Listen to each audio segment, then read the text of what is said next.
Agartala, Udaipur, ধর্মনগরে satellite town তৈরি করার উদ্যোগ নিয়েছে রাজ্য সরকার, জানিয়েছেন মুখ্যমন্ত্রী ডাক্তার মানিক সাহা। তিনি এক ত্রিপুরা শ্রেষ্ঠ ত্রিপুরা তৈরি করার কাজে সবার সহযোগিতা কামনা করেন। গতকাল সন্ধ্যায় রবীন্দ্র শতবার্ষিকী ভবনে আগরতলা পুর নিগম আয়োজিত শারদীয় সম্মান 2024 অনুষ্ঠানের উদ্বোধন করে মুখ্যমন্ত্রী এই কথা বলেন।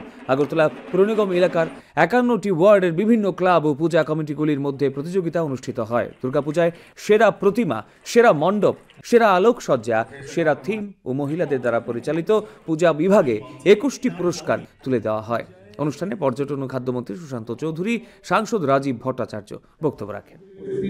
স্যাটেলাইট টাউন আমরা করব, কারণ এখন ঘনবসতি হয়ে যাচ্ছে আগরতলা বা উদয়পুর, ধর্মনগর, সেখানে স্যাটেলাইট টাউন একটু আরো এখন আমি তো বলবো, আমি মাননীয় আমাদের মেয়র সাহেবকে বলবো, একটা প্রতিযোগিতা হোক না, আপনাদের কোন কোন ক্লাবের এরিয়ার মধ্যে ড্রেনগুলো কত পরিষ্কার রাখা যায়, এটা একটা হোক না নতুন করে একটা প্রতিযোগিতা। এবং যে বেস্ট এখানে মানে এখানে তো আমাদের যারা কর্পোরেটররা আছেনই, কিন্তু ক্লাব বেসিসে ওই ক্লাবের ওই এরিয়ার মধ্যে তারা কত পরিষ্কার রাখতে পারে, ড্রেনগুলো পরিষ্কার রাখতে পারে, ওখানে ড্রেনের মধ্যে কেউ যেন জিনিস না ফেলতে পারে, এটা একটু প্রতিযোগিতা হোক। এটার জন্য আরো বড় আর একটু যদি প্রাইজ আপনি ব্যবস্থা করেন, আমি আপনাকে হেল্প করবো সেই বিষয়ে।